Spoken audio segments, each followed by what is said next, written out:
So, welcome to the Larry the GM Ultimate Houston Astros World Series Guide matchup. The matchup guide where we're going to break it all down. It is time. We're back where we belong. Let's win it all again. And it is time to really level up. So, I've got two of my best buddies here, Clint and Casey. And we are live in YouTube. We are live on Twitter. So folks should have an opportunity to join us. We will, Clint, if you can kind of keep me updated, we get some folks in, maybe on YouTube in the room or followers on YouTube, that'd be great because I don't have it called up on my phone. So, guys, we're going to give folks a few minutes. It's just now 8 o'clock, and we'll give folks a few minutes to get in. But Clint, why don't you talk about yourself for a minute, and then Casey, you jump in, and after that, and then I'll talk about myself, and then we'll get started. So Clint. Yeah, cool. Well, that's put me right on the spot, Larry. All right. So I'm, obviously I'm Clint, also known as Clint the Scout on the website. So one of the, one of the things I do is I try to obviously take a more visual eye test approach to what Larry and I talk about when it comes to the data and analytics that he's working on. I will admit sometimes I'm right, sometimes I'm wrong, but I also feel like sometimes you catch on to some really unique things that we're not thinking about. So I will say that we're also live on Twitter, and then obviously YouTube stream is working right now. But I'm excited to talk about this, and I'm excited for the Astros to be right back where they belong, and that's it's in the World Series. So. That's right. Casey, go ahead and tell us about yourself. Hey, what's up, everybody? My name's Casey. I go on Twitter as @CaseyCad. Pretty much, I've played baseball my whole life. Out here in Houston, traveled a lot for it. Played at a pretty high level. Never at the college level or anything. There were some things that happened in my life that pretty much just kind of shut the dream down for me, but I was a pretty big baller, man. Not to like toot my own horn or anything, but I've played a lot of baseball games, and I'm a huge Astros fan. I was born and raised in Houston, so this team means a lot to me. Going back, I was born in '97, so pretty much from the time I was 5 years old till now, it's been all Astros all the time. Even through the 100 loss seasons, they're still my team, and we've kind of built ourselves a dynasty here, and I'm kind of new to Twitter.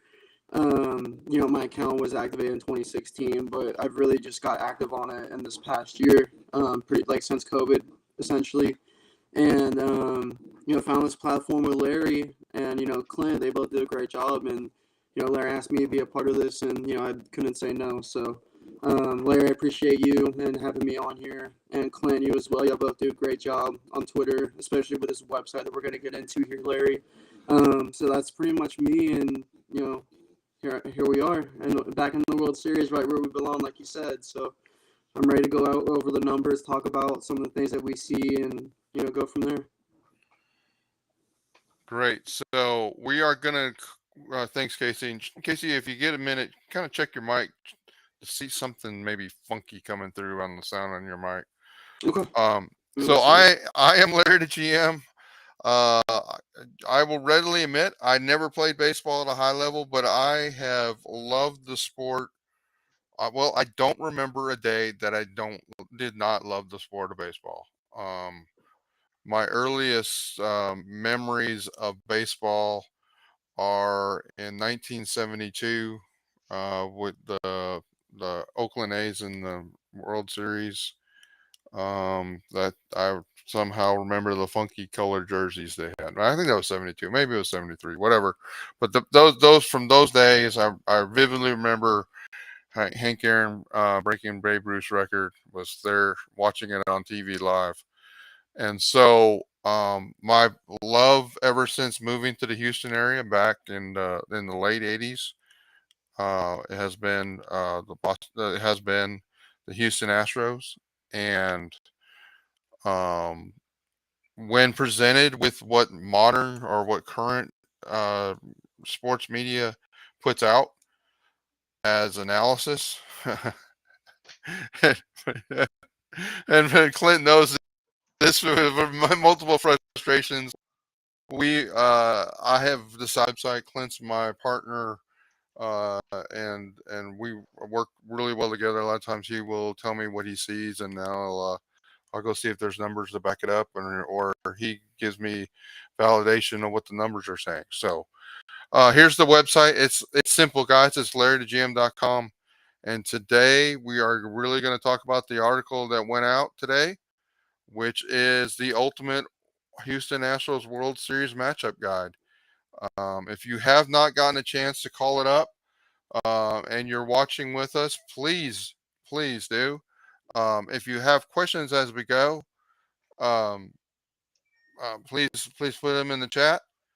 And I see one of my favorite other friends is on.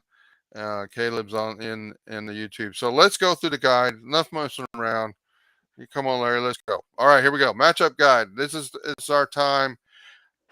We will put the video here in the matchup guide. So in case you come back to this later and want to understand what the heck were Larry and the boys talking about, well, here it is. It'll be here. So Clinton Casey, you guys will be you'll be marked forever in on the Larry the GM website in this video. So here we go.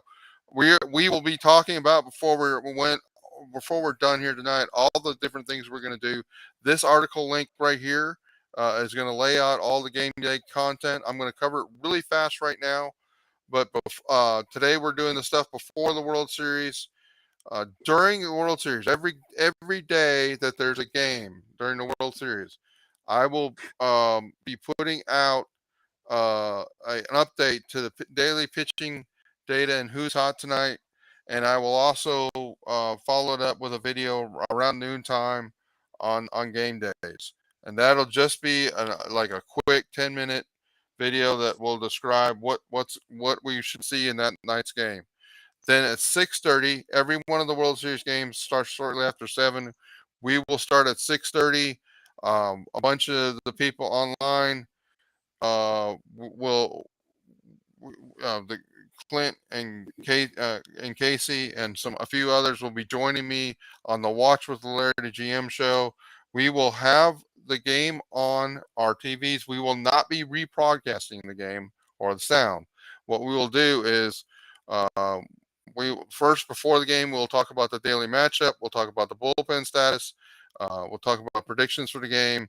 During the game, we'll track with the game the data that you're about to see here with the matchup guide, who has the advantages, what pitches may be coming in that at bat, and then we'll talk about analysis and questions during the commercial break. So for the first couple innings, we'll talk through what to look for as at bats happen. I may stay with the audio off of the game and talk about what's happening or what to be looking for at those first few at bats. Then it'll just be more of the spreadsheets or the article live, and you'll see it there.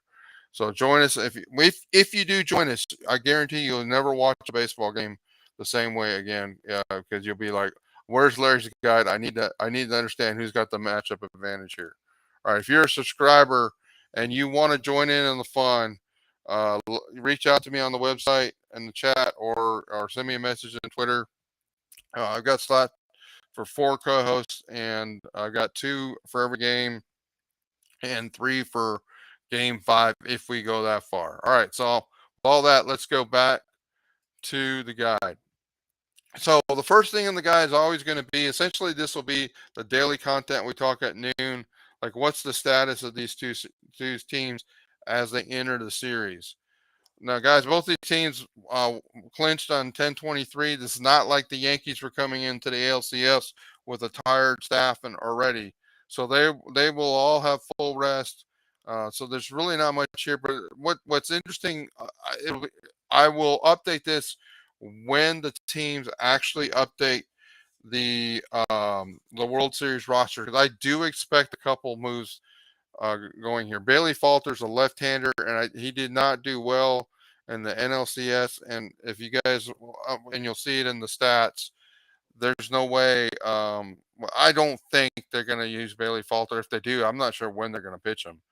And so I suspect that they're going to go with another pitcher potentially. And I don't pretend to be a complete expert on the pitchers they could bring in. Nelson may be the one they go to, who's a righty. Um, and For the Astros, since the Phillies have lots of left-handed hitters, I believe that they will actually bring in Will Smith in places of either Seth Martinez or Jose Urquidy. And you may say, well, Jose Urquidy, why would you leave him off? Well, let's look a little bit about the schedule of the World Series. It's back to the traditional format for a series. Part of the reason I think they had Jose Urquidy on the ALCS rosters, there were 5 games in a row. And if you had a couple bad starts in there, you might have needed a couple or more than one, more than 2, even long relievers. With the maximum of 3 games in a row, I think they're going to be fine with just Garcia and Hunter Brown as their long relief pitchers in the bullpen. It's not like the other guys can't go more than 1 inning too. So with that, so this will be updated with this area of the article will be updated normally with the daily pitch counts, using what level of tiredness they have. Here's the pitching matchups as you can see. Verlander, Valdez, Javier McCullers, I believe. We'll see if that turns out. The Phillies are starting with Nola, Wheeler, Syndergaard, Suarez, and you can see how the traditional matchups, traditional statistics are there with ERA and FIP. You also see the ex-WOBA stats and who's got the advantage on those different nights. Um, in short, it looks to me like the one game that the Phillies, one guaranteed game that the Phillies have the advantage is when Wheeler's going up against Valdez, and then that happens again in Game 6. They have a little bit of advantage, but you can see the ERAs between the two of those are really close. The FIPS are really close. So, and the expected WOBA data, I talk about it in a little bit of the description. All right, so here, in case you're interested, here's a projection of how the pitch counts may work through the series. Who I expect to get more work. This is really more for me to get these numbers here on the far right. Who I expect to pitch how much in this series to get an understanding of who's going to be valuable. I laid it out in a way that if you follow it along, you might say, well, Larry, I think they're going to pitch Hector Neris more than that. You'll see why I've only said that he's going to pitch a couple games, and you'll see that before we're done. All right, before I go to the next section, anything else to add in there, either Casey or Clint? No, pretty straightforward. All right, that's really basic. Well, don't worry, guys. We're going to get a lot more detail. Caleb asks, do Pena's numbers need revising or updating due to his improvement going back to September? I think the way to think about it, Caleb, is that we just need to know that those numbers are better than maybe what they show up in here. But he actually projects pretty well in this series, and so I don't really, well, I don't really know how much to update those numbers. In too small sample sizes with the process I use with the matchup, I really need a full year's worth of data to feel comfortable about some of the mathematics and adjustments I do here. So I won't be doing that, but I understand the point of the question. Pena was better at the very beginning and at the very end of the year, and than he was in some of the parts of the middle. To compare the heat map for these two teams, you see the Houston line that's got the orange, the Philly line that has the gray. I'm not going to go to it in a bunch of detail, but there's some interesting things here. The Philly pitching staff overall was fourth in overall pitching and second in starting pitching. Pretty fascinating to understand that here's the Houston starting pitching 19.5 WAR, Philly 17.5. That's a really big gap if you start looking down the numbers in this table.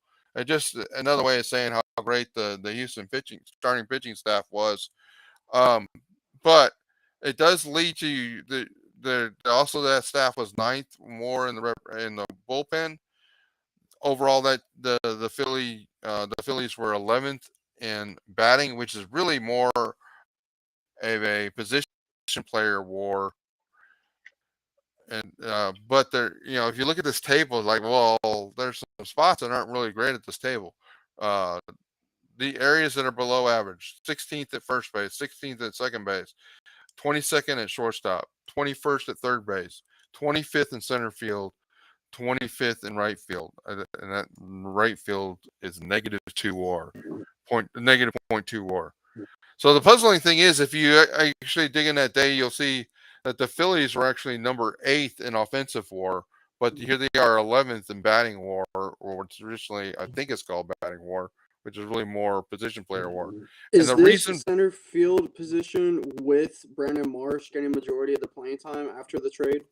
this is they're playing this is the WAR that happened for the team. So Marsh is in this number, yeah, and he actually drags it down because of this issue. Interesting. Okay.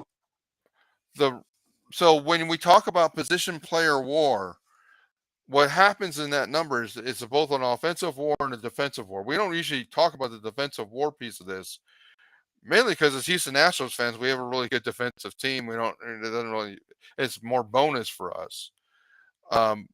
The Phillies were 25th in defense as measured by defensive WAR. Just for as a mental comparison for you guys that you're familiar with, Seattle was 12th, and the Yankees were actually first. A lot of that came from their catcher position, and also came from players that didn't play in the ALCS, like LeMahieu and Hicks, and Connor Falefa, who is limited. So it's really interesting when you look at that. That defensive WAR. The Astros were 4th in defensive WAR. Most of their positions are top 7. I'm not going to dwell on this, but catcher and first base were below average, and then left field was average at 14. So what's happening with this Phillies defense? It's terrible, basically across the board, guys. Catcher is an exception. It was I think it was 13th. Realmuto, who was second in that, but actually Garrett Stubbs drags down their catcher position defensively. But look at these ratings for the rest of this defense by defensive WAR metric. First base 28th, shortstop 23rd, and a bunch of that was Gregorius was horrible in the beginning of the year. Stott was slightly below average since then. Third base 19th. Bohm is one of the worst starting defensive third basemen in the league. Schwarber is the worst defensive starting left fielder in the MLB, and it's not really very close. Center field, and here's your breakdown, Casey.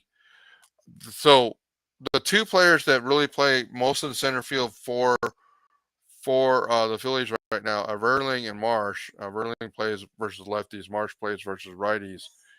There's their ratings out of 41 center fielders defensively. For those center fielders with more than 400 innings in the major leagues.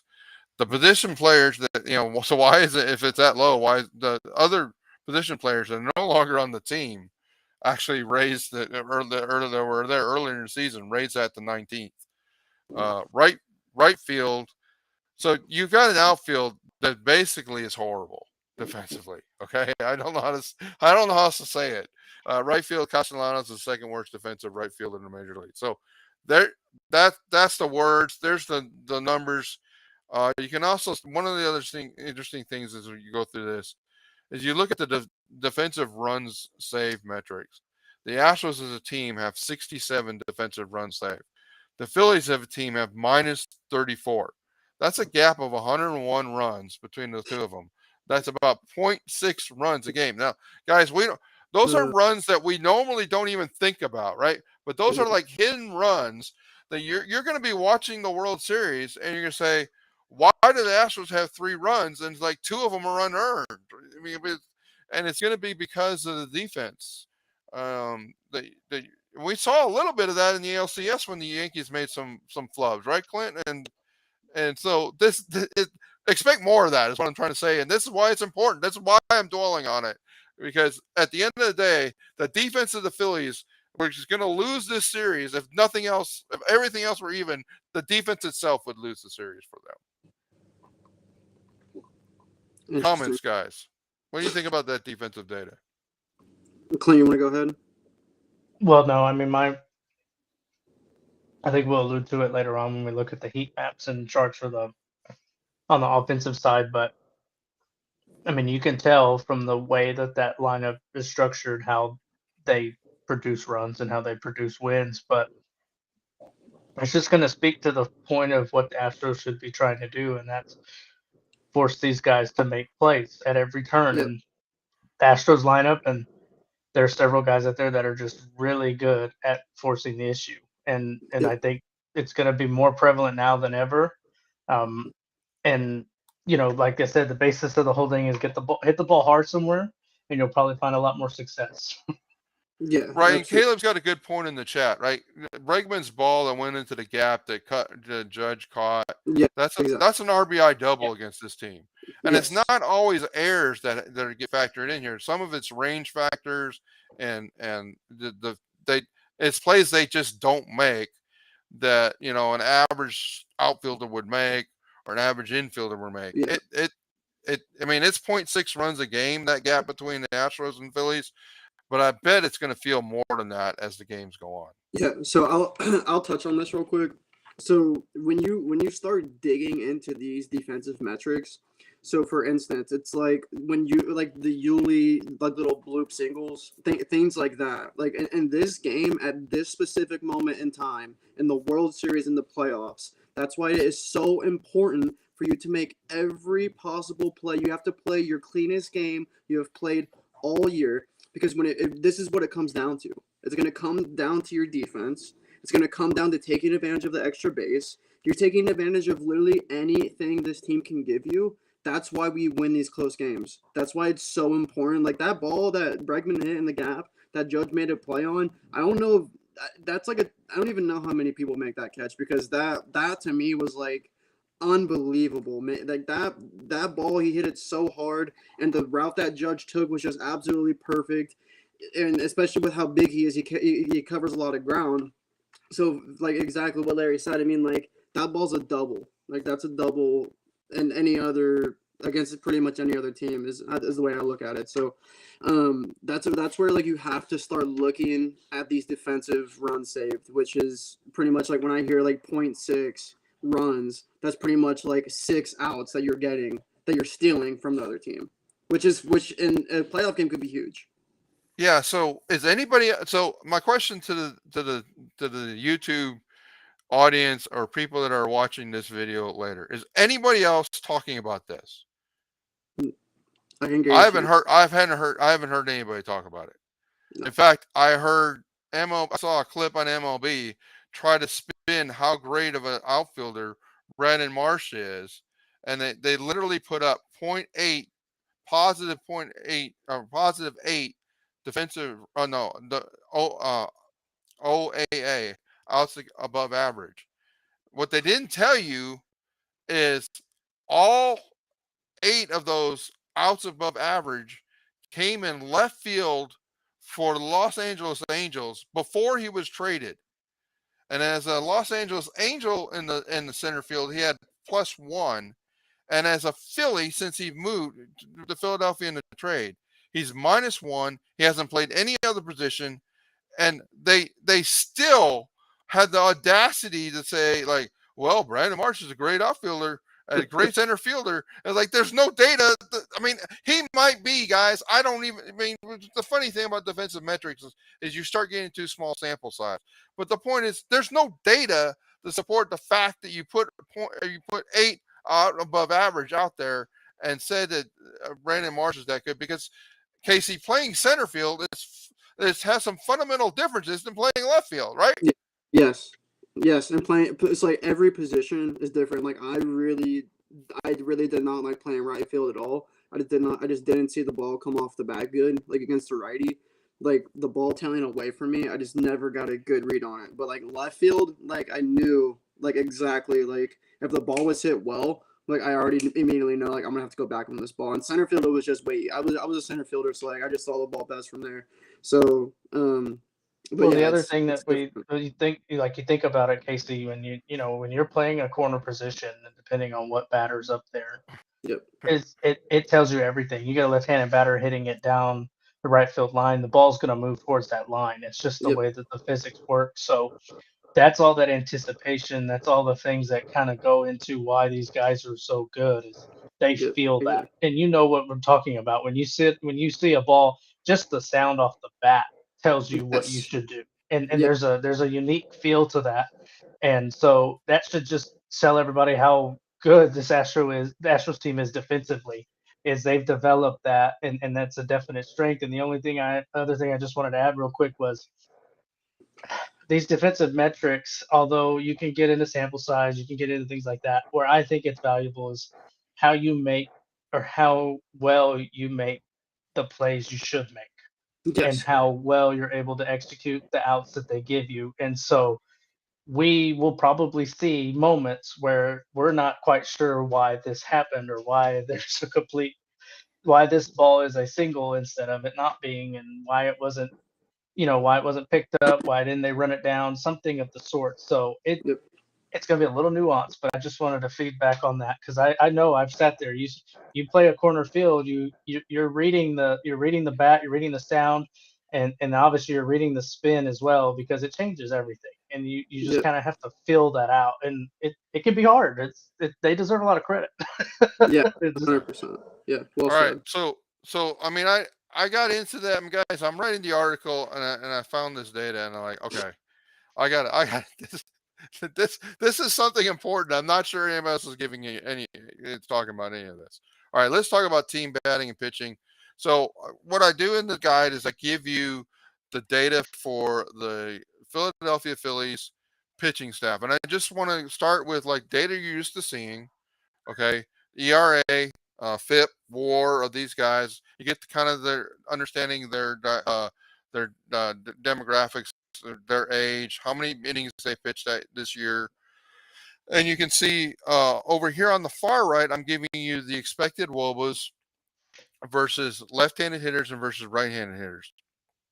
This was data that when we were talking about the 21 Astros, their bullpen had really significant blue and red on a lot of the relief pitchers, and it turned into a problem multiple times during that season, and turned into a problem during the postseason. So all I'm going to tell you is this pitching staff really rests on two starting pitchers that compete with the Astros, can compete with the Astros starting pitchers. Zach Wheeler, Aaron Nola. Nola is actually going to be starting game one. Wheeler starting game two. Then I would tell you they're counting a lot from Jose Alvarado to get the core of Alvarez, Bregman, and Tucker out as their lefty. You expect to see wherever that's going to fall in the last three innings of the game. Jose Alvarado will be pitching those three, and then I actually think it's going to be David Robertson, and maybe to a good extent also Sir Anthony Dominguez. If they're able to get Alvarado up against the lefties, then they'll use Dominguez against the rest of the lineup, and they use Robertson against the rest of the lineup too. So, guys, this is their staff. This is a good pitching staff. Guys, it's what I say, number four in the WAR, the ninth best WAR for the relief pitchers, number two in the starting pitchers. But this is not as good as Houston Astros pitching staff. So I just want to be clear about that. So, and I gave you, I mean, you can see some of the more analysis in the article. Let's talk about the Phillies batting. So, guys, the Phillies bats, you got the top four in this lineup that really carry them, and in truth, it's all four of those guys can do damage. Riamoto as a catcher, we would dream for the day we have our catcher and with the ability to bat third in our lineup, right? But he's unique among most of the major guys. There's probably three catchers that are as good as Riamoto, and I think he's still number one. Got Bryce Harper as their DH. Bryce Harper's really hot right now, but he's also been off for 4 days. But this team does a lot with a lot of power, and you can see the expected WOBA stats here. Good against both. But what you notice as you look at the rest of the lineup, and yet one of the other things I saw today is somebody actually had listed Nick Castellanos as a better right fielder than Tucker. Guys, the only explanation for that, MLB Network, is that you're trying to hold interest for the World Series. That's just not true. Okay, in any aspect. it's Nick Castellanos had a negative .7 WAR this year, and you're telling me that's better than Kyle Tucker? He may be high. I don't care what he is because he's going to face the Houston Astros pitching staff, and as a righty, he's going to hit a buzzsaw that he's never dealt with before.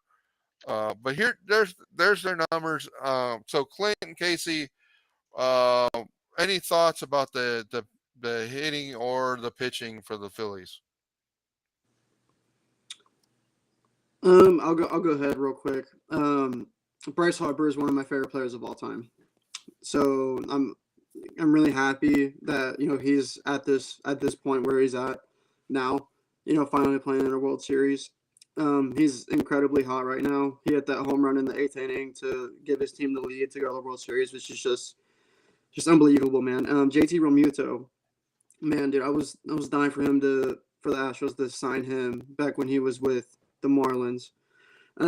Rhys Hoskins, that guy's been hitting bombs. Schwarber, we all know what he can do. Castellanos is a good hitter. He's not better than Kyle Tucker on defense or on offense. Kyle Tucker is one of the best outfielders in the league. So don't believe that hoopla of them. They're just trying to build up hype. Alec Bohm, young kid, Stott, rookie. They've been doing well, but we have them beat at both those positions pretty easily. Eugene Segura, mid. It's really all I got. And then Marsh, we've seen him a lot, so I'm not really too worried about him. Clint, what do you got? Well, I personally just to comment, I read the same thing. I saw that was on MLB Network talking about how Nick Castellanos is a better outfielder than Kyle Tucker. And I'm like, yeah, the 30 home run, 100 RBI guy that no one was talking about. I understand completely. But in my opinion, if the thing that the Astros pitching staff has done really well is focusing on making sure that these people do not allow you do not beat you. So it's something I told Larry before the ALCS started, or somewhere right around there. I said the battle's really going to be 6 through 9 in the lineup. So what I lean on the fact that I believe that this pitching staff is going to be able to isolate those four guys and eliminate the threat that they're going to have at the plate. Now, I also think, and I know Larry's going to talk about it here a little bit later, that they do pose some interesting matchups when it comes to sequencing, especially with the 3-out minimum for relievers and how that's going to set up. One of the other things I think we'll talk about it later and we can, is I'm a little more interested in this game one matchup between Nola and Verlander. I find this very, very unique, but I do know that there is some data out there that supports why you wouldn't rush Wheeler into the start. But for me, I'll be honest, I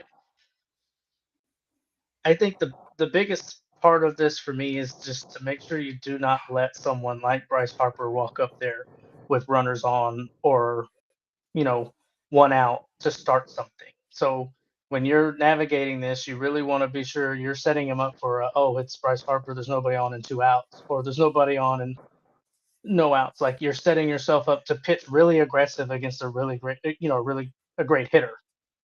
And so that's kind of where I lean to, and I think that's what the pitching staff has done really well, and I think we're going to see a ton of that here.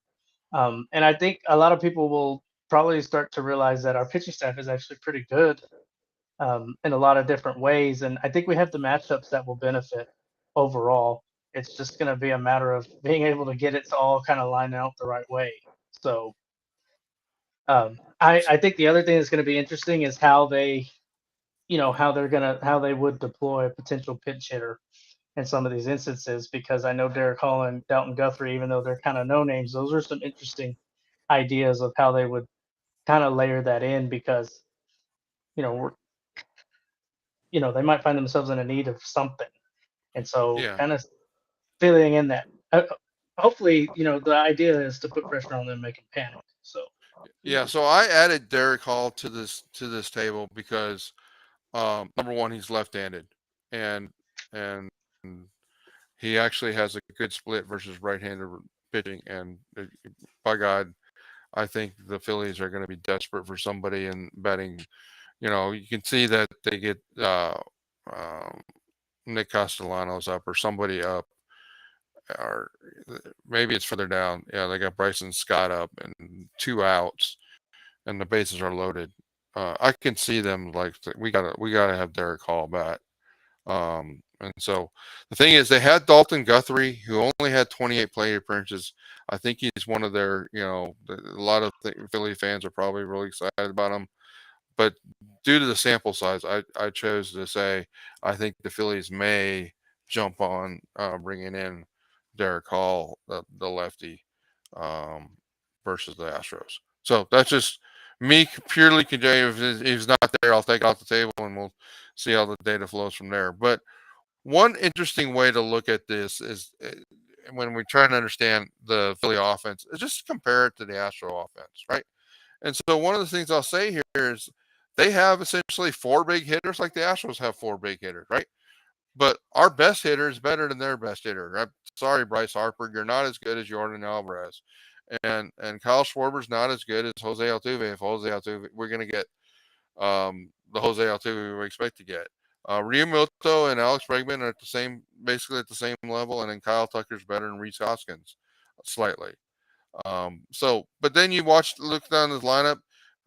You got Jazz McCormick doing really well in comparison. Jeremy Pena, basically at the same level. Alex Bohm, Trey Mancini outclassing Nick Castellanos. That Nick Castellanos is supposedly better than Kyle Tucker. Is number 7 on their list of OPS. And then you got our defensive guys, supposed defensive guys, Gurriel Maldonado versus the bottom of the Phillies list here. So overall, this is a 198 point gap. That's bigger than we had versus the Yankees, smaller than we had versus the Mariners. It just tells you the Phillies offense is good. It's just not as good as the Astros offense. That's really what that data tells you. All right, let's talk. I mean, we all know the Astros pitching staff. All I'll say there is look at the sea of red. That's what you need to know. And I've put in Will Smith in this table for you guys to understand. If we get Houston level Will Smith, it'll be this first line, which is a sea of red again. If we get overall a Will Smith for the year, it's not quite as impressive. And the question becomes: does he replace Urquidy? Does he replace Seth Martinez? We'll see when that comes out. But at least now we're talking about it here on the LarryTheGM website. So that's that Astros lineup. You can see the lineup there. I don't expect the Astros are going to make a change. I will show you before we're done why JJ Matijevic may be an interesting pinch hitter option versus right-handed pitchers. But at the end of the day, I don't know how you would necessarily work him in you would have to make sure you were comfortable with Hensley and or Matijevic being a left fielder in a defensive replacement situation. I think the Astros are going to want to keep Dubon, and so that's it's the data that you'll have when they actually make their calls. Will strip the non players off the roster.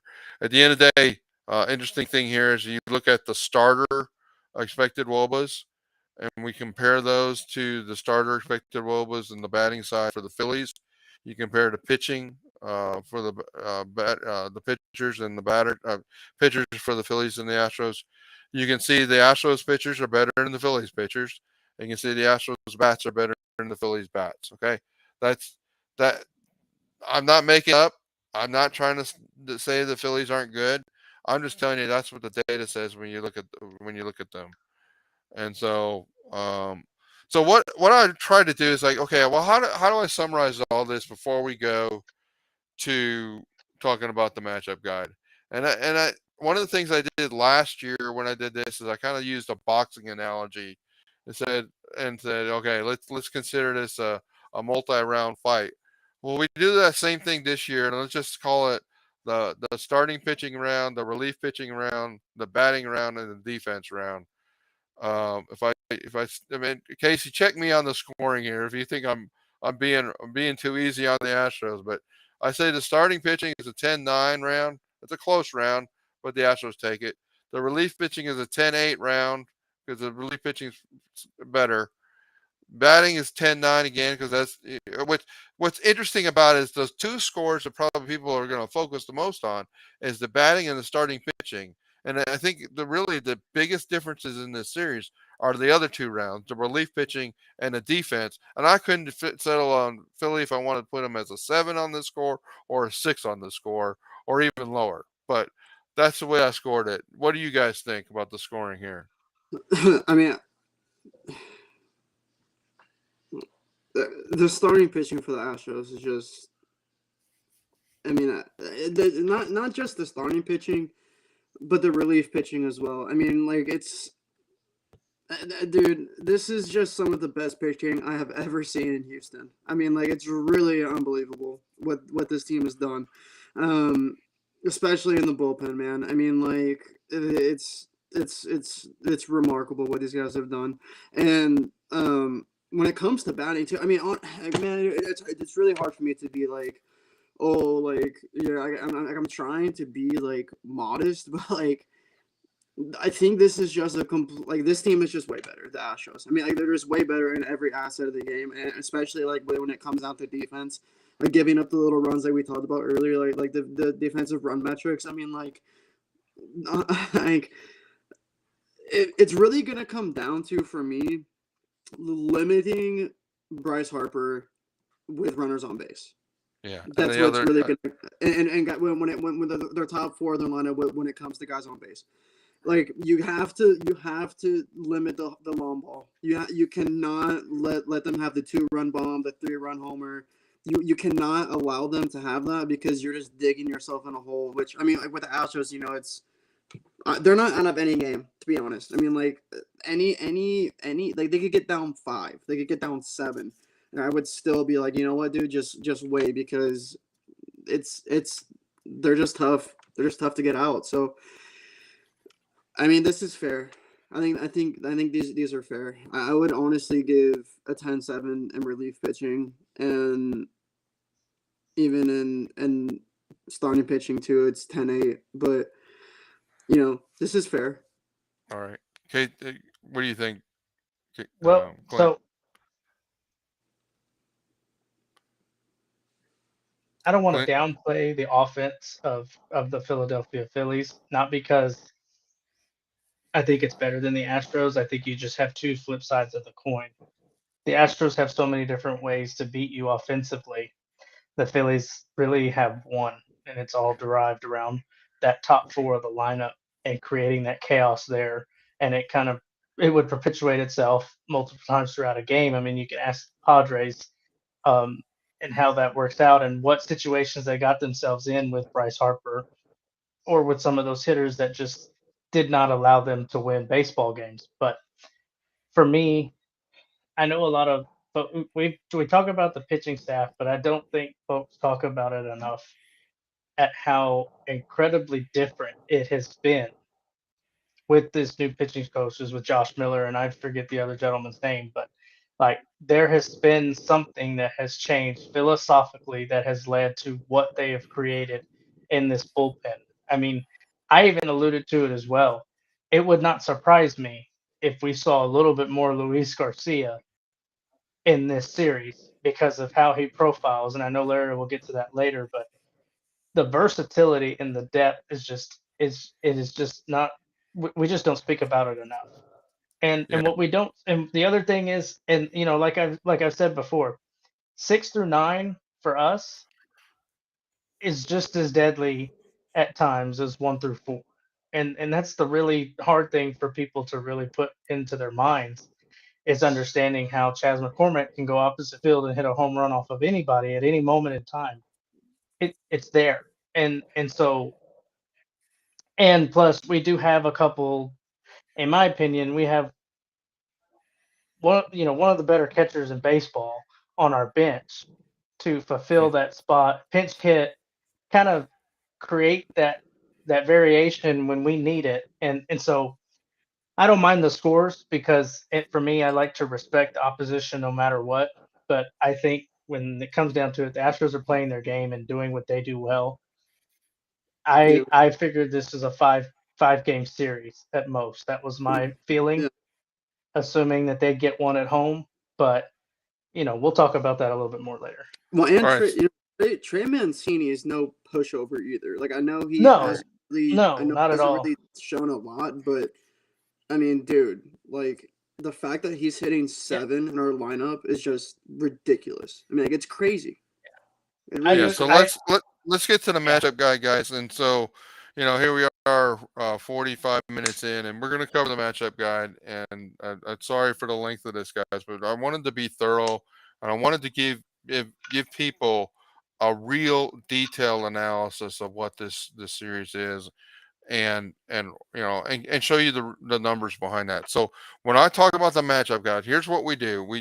We pull the data from Baseball Savant, which shows for every pitcher versus, like, for here's the data for Justin Verlander versus right-handed hitters and versus left-handed hitters. The pitch distribution that he uses, and then how good those pitches were from an ex-WOBA standpoint.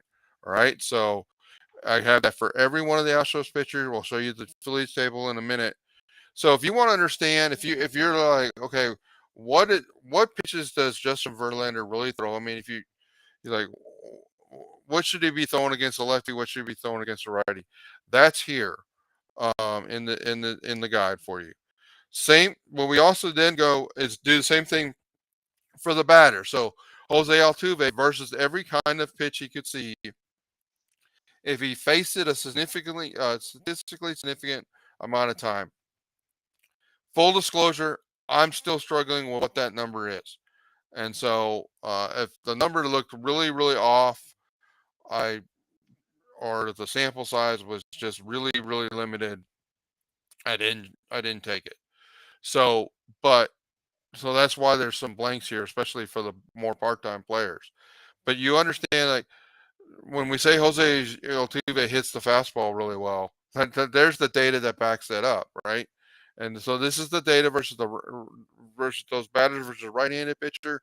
Here's the data versus the left-handed. This is their overall expected WOBA, versus lefty and versus righty, and then versus lefty over here. So that's the basis of, part of people laugh at me. Maybe they don't understand why I'm using expected WOBA. Well, part of the reason I'm using expected WOBA, or I could use WOBA if I wanted to, but with the sample sizes, I'm choosing to use expected WOBA because I think it will factor out some of the noise of the smaller samples of this. I'm using expected WOBA, a WOBA stat, because I can compare this pitcher with this pitch versus this batter with that same pitch, and then come out like, what would the expected result be of that? So that's what we do. Here's the Phillies data. I'll pause it there for a second, but you guys can see this on the website. What their various pitchers throw, and how how it matches up with the Astros batter. We're going to get there in a minute.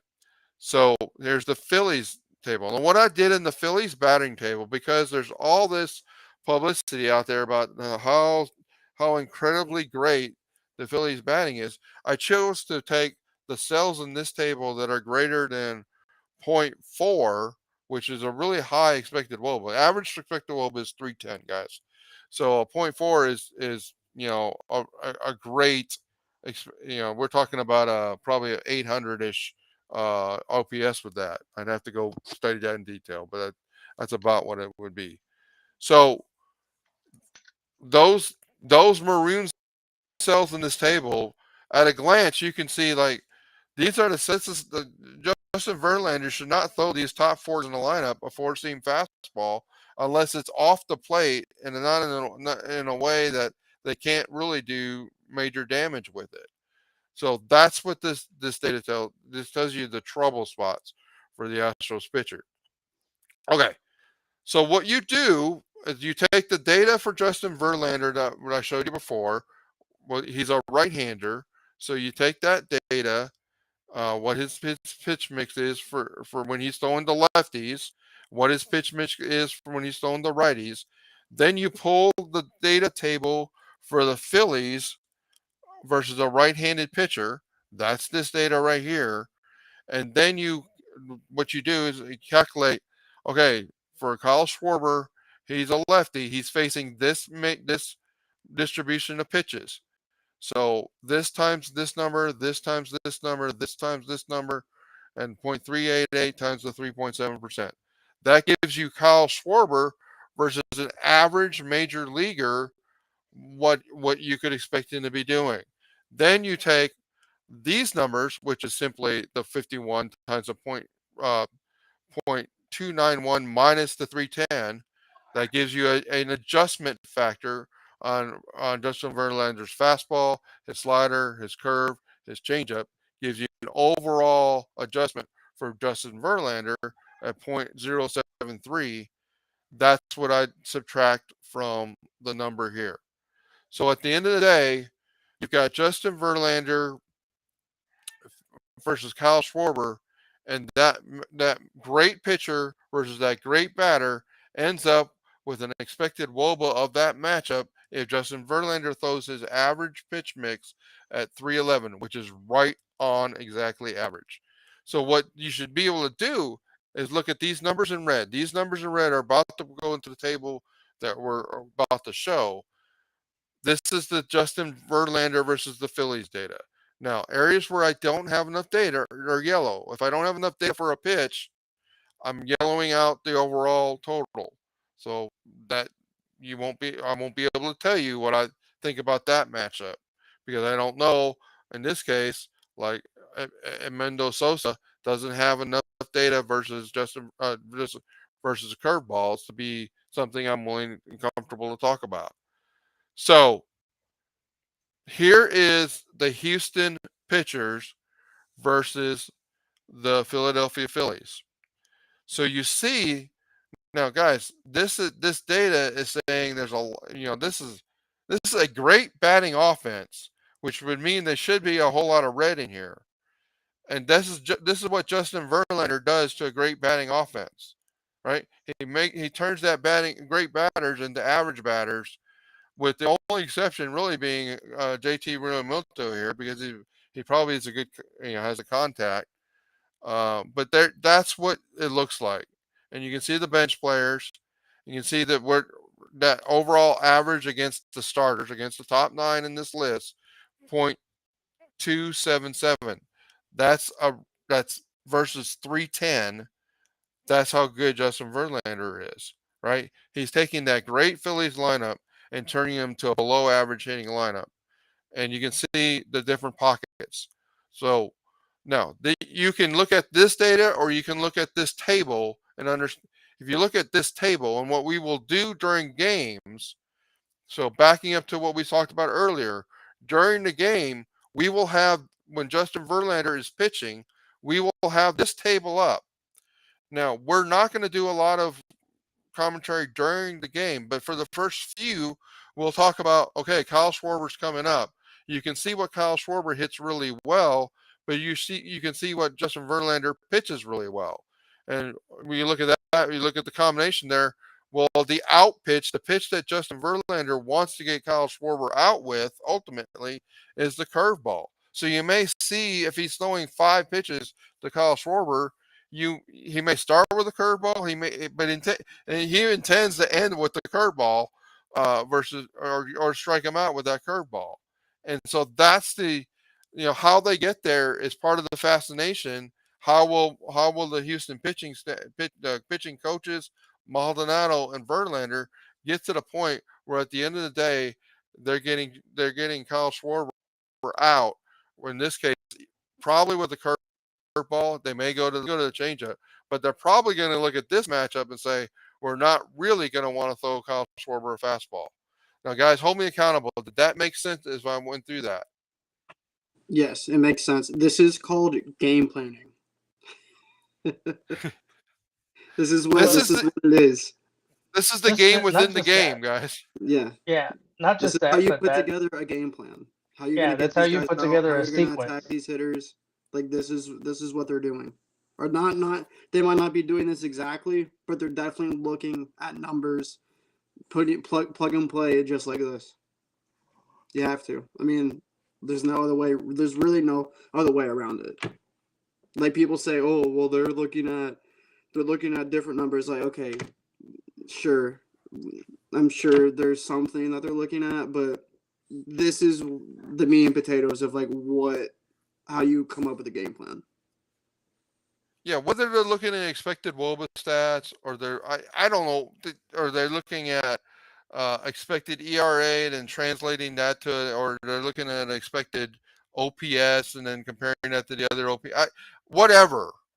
At the end of the day, they're using a metric that's very similar to this versus the metric that is very similar to this, and they're creating a game plan as a pitching squad to get the batter out, and as a batting squad, how to work the pitcher.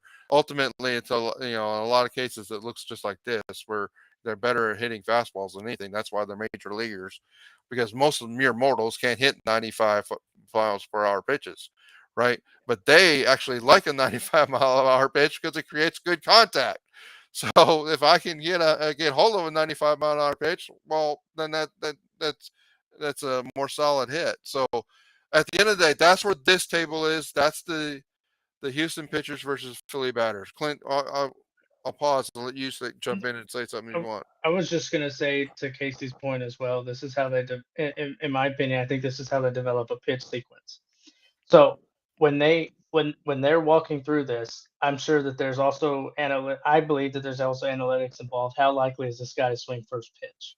How likely is he to sit on this pitch? And a what to count? What is he most common to do here?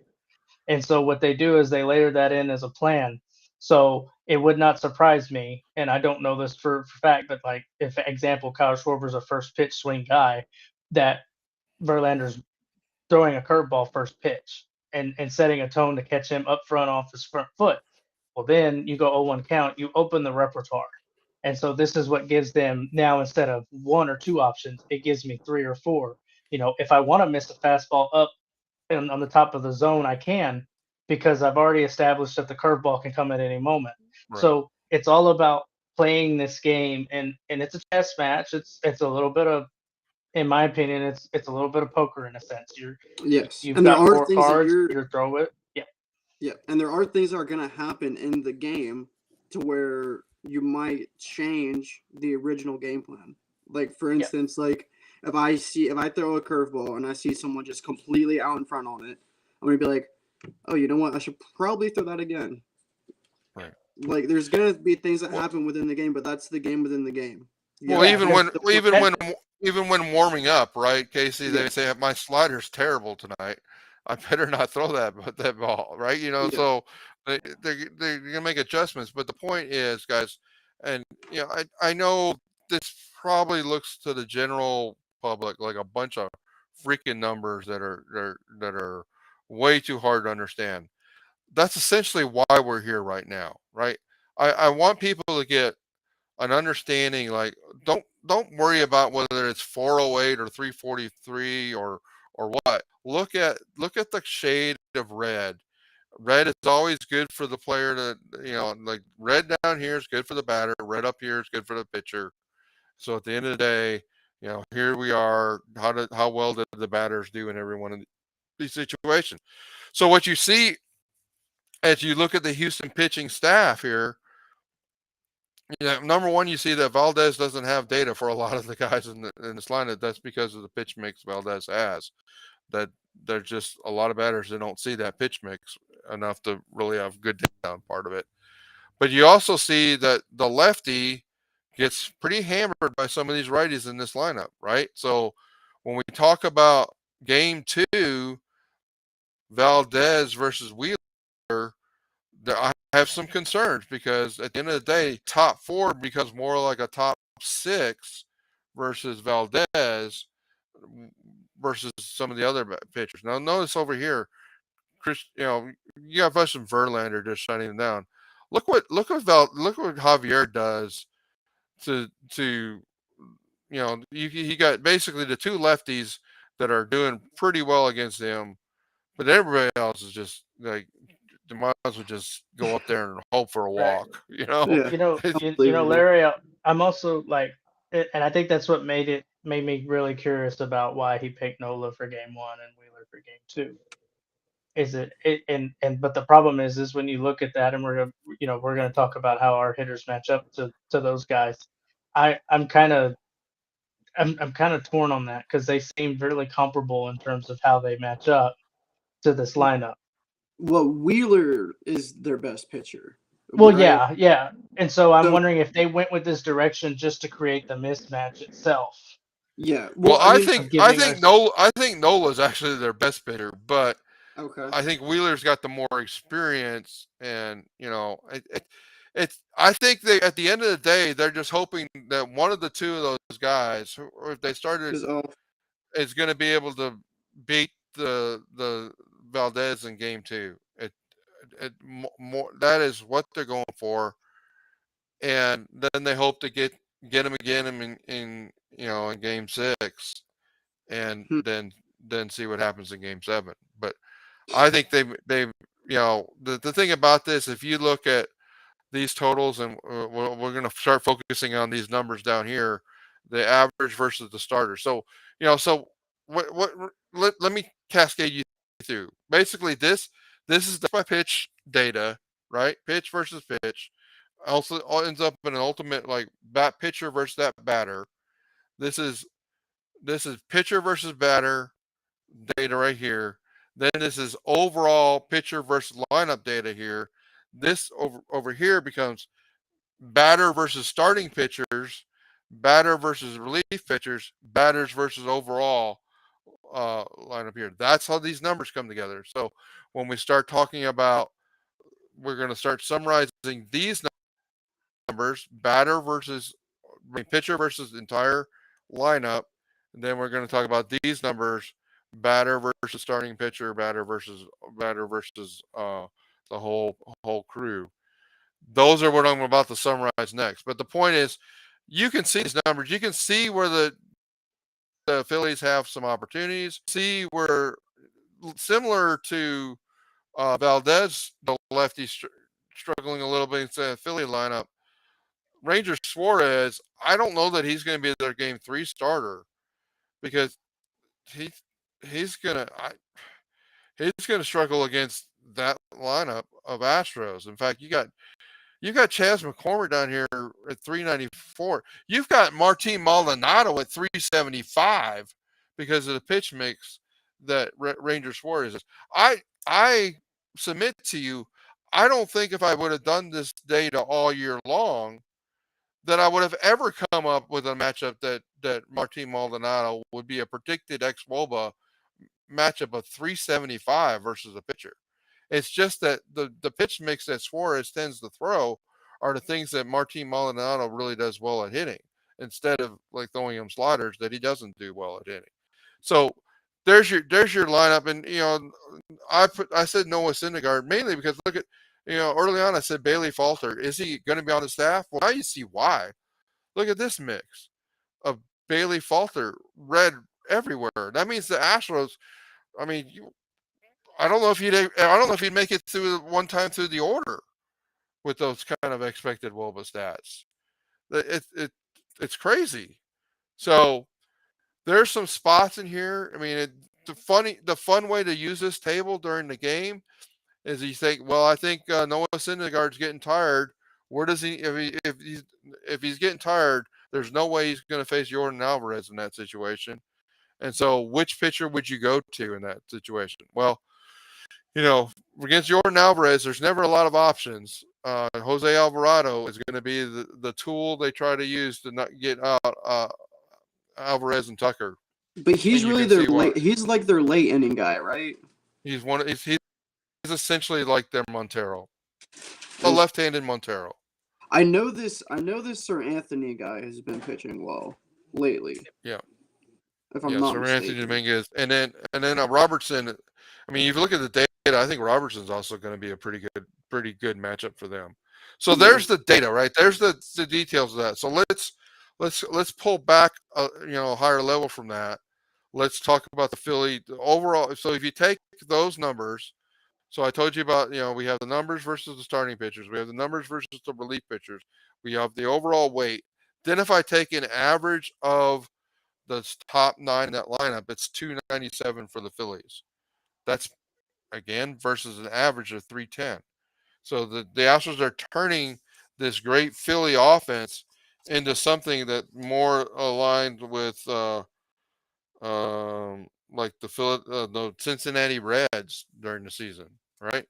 That's what the Reds were 299 during the season, guys, and so that's the Phillies. During the Astros offense is about 316. Now, obviously, when they're playing bad teams, is a lot higher than that, but this is slightly above average. That's more like the Milwaukee Brewer lineup, okay, and that's more a Brewer or Minnesota lineup. That's what that 316 translates into. Let me pause here for just a minute because we didn't see it on that bigger table, but here it's kind of stands out here to you as you look at this data. J.D. Manichevic versus the core of their relief staff, 319. That's a lot better option than some of these other guys, but and he's a lefty. Yeah, that's why this number's so high, because he's a lefty, right? Well, I don't think they're gonna pull that lever, but if they did, you heard it here why. Okay. All right, so let's look at the two lineups versus each other, kind of like we did with the OPS. You see them from top to bottom. You can see how the Astros, decent numbers go a little deeper than the Phillies numbers do. And then you say, well, how do the Phillies numbers getting bad worse? Because they're facing the Astros pitching staff, and the Astros are facing the Philly pitching staff. Okay, this is where you start seeing the effects of the matchup here. When the Phillies numbers get more muted than the Astros numbers do, it's because that's because of the Astros pitching. Right? So you can, and I also say, like, if you look at through here, let's talk about Yuli for a minute. Yuli has been way above these numbers from a matchup standpoint, and part of that I think is because he's not been the same player he was most of the season, and I think one of the factors there at least is rest, and you can go to the Yuli article. There's a link there. And you can see, wow, the major impact rest has had on Yuli. So let's see if that plays out here.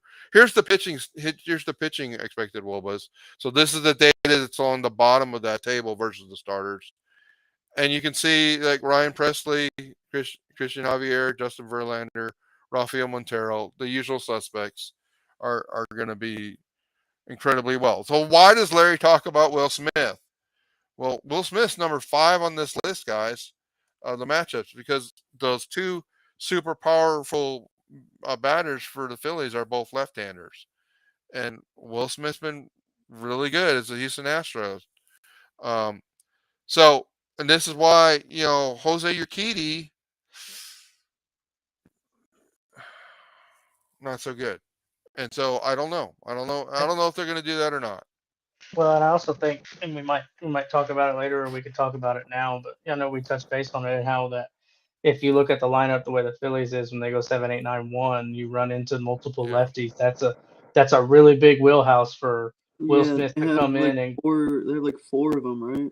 Right. yeah. So thanks, thanks, Clint, for re-saying that. So where would you use Will Smith, Larry? Because you don't want to, we don't want to have him pitch to righties. Well, you could go Will Smith here, Bryson Stott, Gene Segura. Okay, there's one righty. Brandon One. Marsh, Kyle Schwarber. Right. You got I don't know three if I want lefties. to fish in Schwarber. Well, okay. Well, you say that. Let me go show you why I would.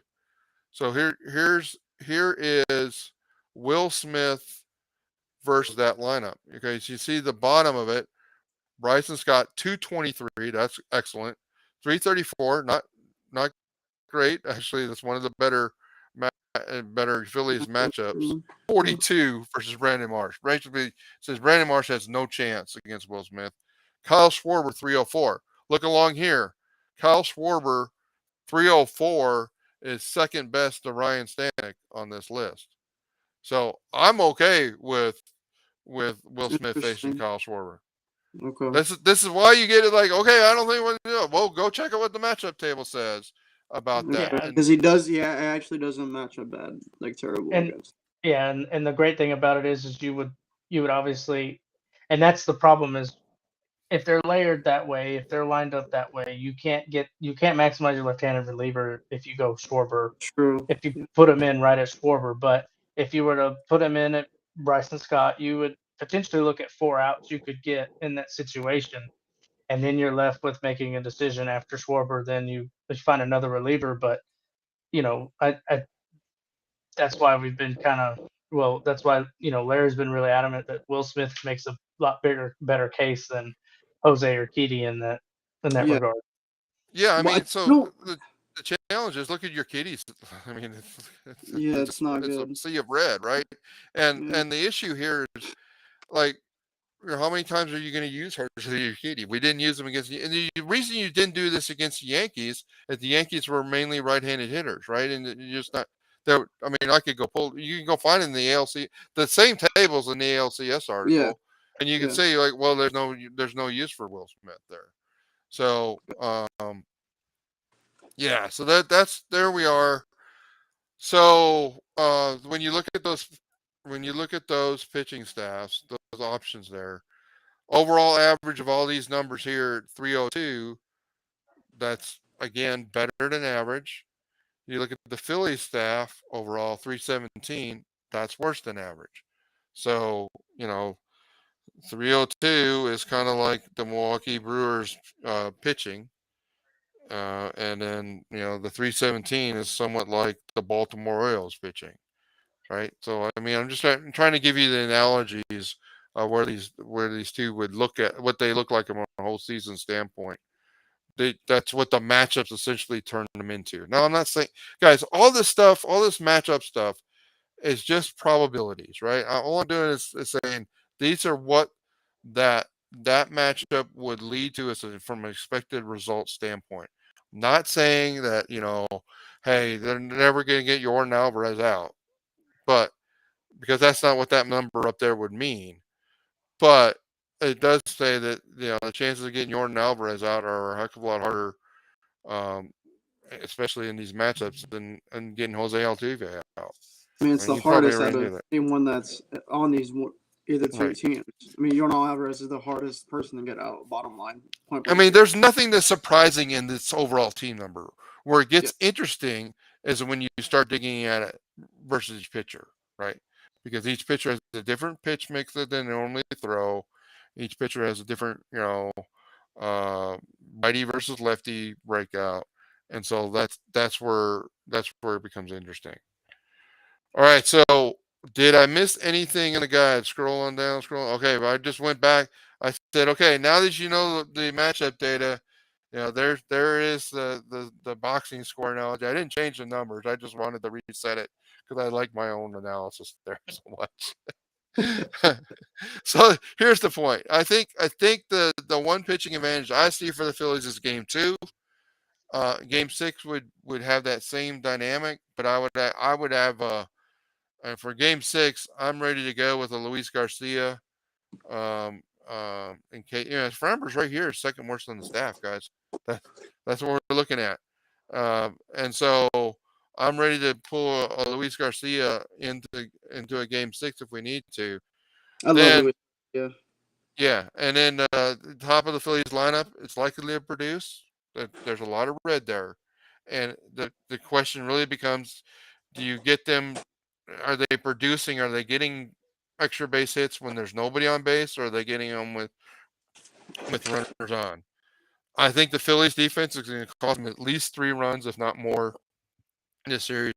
And like you said earlier, Clint, I expect the Astros to win in 5, just because the gaps here are big enough. Um, so you've got both of our picks, Casey. What is your thought about uh, the series? Well, 5-2. so I said Astros in 5 for the Yankee series, and I was pretty confident in that. They've essentially played 4 games against Seattle, right? So, and Seattle, I honestly think, is one of the better teams in the American League, if we're being totally honest. From what I saw, from the time that we swept them right after the All-Star break, which is they were on they won like 14 games in a row, which is like really hard to do in MLB. So, despite even them not having Winker, which I don't even know what the numbers say on him, but I think honestly the Astros, they have surprised me so much. I think it could be Astros in 4. I think we can sweep our way through the entire postseason. Casey calls for the playoff sweep, first time in history. Larry, let's be honest. This is the best Astros team that we have probably ever seen, right? I mean, wouldn't you agree? The 2019 was amazing team. I will break that down in detail when the season's over with. Because what we've seen is, I mean, dude, Yonan Alvarez, I've said it plenty of times. He is the best hitter I have ever seen in person. Like, he's just unbelievable. Like, gap to gap, righty lefty, fastball, off speed, away, up in the zone. It literally doesn't matter. Like, he can hit the ball anywhere. And when he hits it, he's hitting it extremely hard. And I I think they can really just like lock in, and I think the Phillies pitching staff is going to make more mistakes than the Astros will. And if the Astros can get a hold of these pitches in Minute Maid, I'm just waiting for Trey Mancini to like really like have a breakthrough game. I know it's coming. So if they have these guys like, and especially Altuve, like, come on, like we know he's gonna get it going, right? I mean, like, this cannot last forever. He's one of the best hitters to play second base ever. Multiple 200 hit season. Like, come on, like, that guy's gonna be fine. Like, we know what Jose Altuve I mean, is. Altuve had one of the better offensive seasons of his career this year, but it really went unnoticed. Yeah, exactly. So there's still like. So let me jump in, guys. I want the chat. I want the folks in the room to weigh in. So if you're on YouTube, go ahead and put your pick in. I know we got a few people in the room. So my guy Noah's down there. I want to know what you think, Noah. Because I don't know. I haven't heard anyone say Stros in 4 yet. Yeah. But I really think it's possible. I mean, dude, like, Casey being bold. No, Clint, you go ahead while they're putting their picks in. Yeah. So I've had a theory about the Astros outlook beyond this season, and I haven't shared it with Larry yet because I want to see I want the season to end on the right note.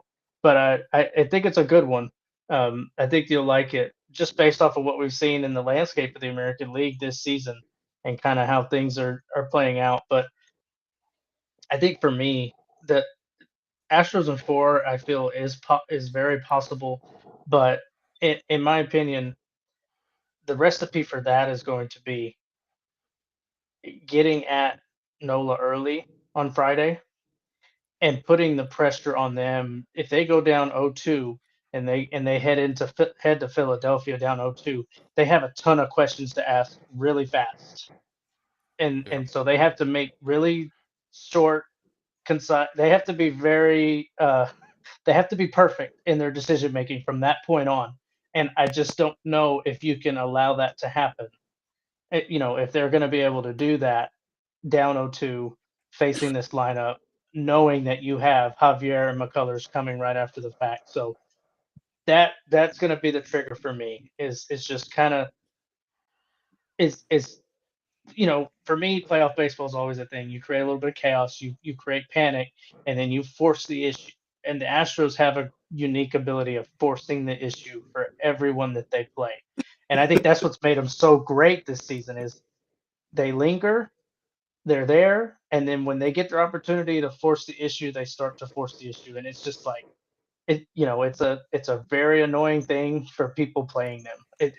That's what I love most about it, and that's why 4 is possible. And that's the thing. Game 1 isn't very important because a lot of people have been saying the Phillies are hot. Well, yeah, but then they went and sat at home for 4 days. Right. Yeah, the So Astros there's are. going to be, yeah, the Astros have played with 4 days before every series this whole time. I mean, Yeah. they know how to go home, sit down, get up off ready. the couch and say, you know what, it's over today, and do the whole thing again. Phillies Yeah. don't have that, haven't done that. So in my opinion, you take game 1, you put all the pressure on that coaching staff, on that Phillies team to start essentially making bad decisions, and Yeah, that's what I'm banking on the Yeah. Astros doing. In some ways, guys, we got Verlander and Valdez going in games 1 and 2, and then we get our best pitcher in this best matchup pitcher going, right? yeah. And then you got Javier pitching. Hair is unbelievable. I mean, like, dude. And then you just throw out the bulldog of McCullers after it. And so you're right. If the Astros win both of these first 2, I do think there's a snowball effect, and it gets pretty ugly for the Phillies. And And Yeah, one more thing that I want to say is experience matters. The Astros yeah, have done this. Altuve, Bregman, even Jordan, Yuli. Like, these guys have done this multiple times. They've made deep playoff runs. They've played in a World Series. They have the experience. They know what it's like to be there. Bryce Harper, he's never played in a World Series. And I don't know. I think that could play a factor in it as well. I mean, I could be completely wrong. Like, I think Harper's definitely gonna. I mean, he's gonna gonna have his definitely do moments. something. So he's gonna have his moments. So, but I just think it's Astros in 4. I All really right, do. so chat questions. We'll take the next 5 minutes for questions. We'll go longer if you've got more, but let me know any questions you have. And as you're doing that, please like this video. Please subscribe to the YouTube channel. Subscribe to LarryTheGM.com website if you haven't. If you're watching this video later, please come by the website, subscribe, put a comment in on underneath this article that we're showing. Let us know A, what you think of the article, and B, what you thought of the video. So I know we've gone long, but I guess, guys, this is kind of what we do. And so Noah says Stros in 5. Astros in So 5. yeah. All right. Questions. Any questions from the chat room? Clint, is there any? I don't know if you've been monitoring Twitter. Is there any questions on the Twitter side? I haven't seen any questions on Twitter. I've seen a few viewers. We had 7 or 8 viewers at one point. Cool. And so it's good, but I'm glad to know that it was up there. It worked. So basically, it comes up as a tweet that you tweet out as soon as you went live. So you go to your page and it shows that you're Cool. live. But I think one thing we Yeah. might, if you had to make a 3-2-1 gut reaction on who your World Series MVP is, who would that be? Larry, you want to go first? No, you go first. Alex Bregman. Ooh, I like that pick. Love Alex Bregman. He's been working hard. He's been waiting for this moment. I think he. I mean, dude, he's been swinging the bat so good. These balls, he's hitting her on a rope, like right center. That's when he's his best. And if you make a mistake inside, guess what? It's gone. It's out of here. It's out of the Crawford boxes. So I don't know, dude. I just think he continues it, and he's gonna play stellar defense like he always has, and he's gonna be the MVP. So who did you have? Alex Bregman. That's who I was going to settle down to. I was thinking like, and here's my thought is that the Phillies are going to be so focused on trying to get those two lefties out. They're going to bring they actually have a few left-handed pitchers they can bring in. And they're Yeah. going to bring Brad Hand in, and Alex Bregman is just going to destroy Brad Hand. And or they're going to bring Jose Alvarado and Alex Bregman, who actually doesn't match up well against him, is just gonna turn around on the lefties. So He's Yeah, been and Larry, sitting. that's a good thing for the chat as well. If they have a MVP that yeah, they believe, let's share. Because Altuve is another good one. I'm waiting for Larry to answer his before I Yeah. share mine. So so I'll go with Alex Bregman. Okay. Good pick. Who do you have, Clint? y'all put me on the spot with that one. So I have my gut feeling is it's going to be Kyle Tucker. Okay. I think he's I due would. for a breakout right there. I really do, and I feel like he's going to get a lot of opportunities with the priority being put on Jordan and Bregman. That there's going to be some openings for him to really slash. Now, I don't want to sit here. I had another hunch, a dark horse MVP candidate of Chas McCormick. I was actually thinking about that too. Imagine. But So What that I a would think that that would would season. be a really great story. I would be pretty hard to deal with on Twitter if that happened. Dude, the I'm Chaz just gonna say. Chomp. How about that, I huh? think I would have to retweet the "Why do the Astros hate Chas And, McCormick" article. and so just want to sorry to stop you, Larry. Jeremy asked the question: Does Jake Myers make the World Series roster? So I don't think so. I don't. I mean, you could kind of see it here on the table. And Jake. Well, the reality is Jake doesn't have enough data to really speak on. But the few data points he does have in this table, they don't look good. And at, at the end of the day, as of this week, I'm not sure who's a better defensive outfielder, um, Dubon or Myers right now, because it sure seemed like Myers' arm was really struggling.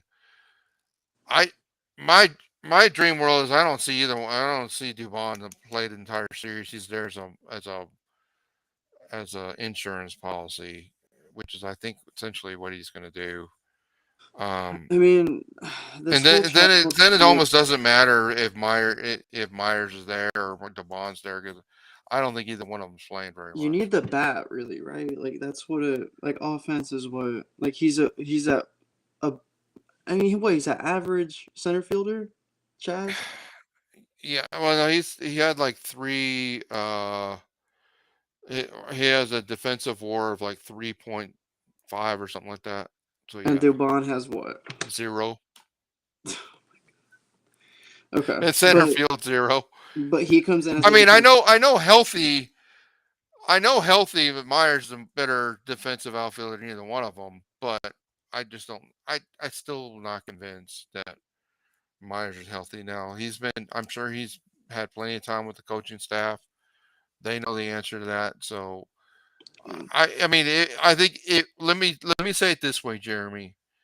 If they go back to Myers, it's because they know something about Myers and that he is healthy. They're confident that he can hit, and he's a better defensive option than Dubon. I still don't think he starts a single game.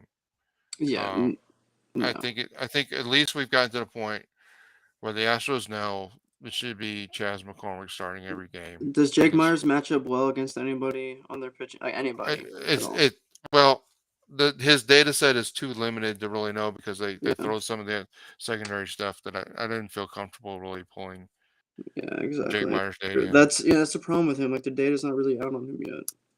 So all right, guys. Well, um, let's we'll call it a wrap there. But before we do, I do ask that everybody Please like the video. Please subscribe both to the YouTube channel, to the website, and let us know what you think. Thanks a lot. Bye bye. Thanks, everyone. Thank you, Larry.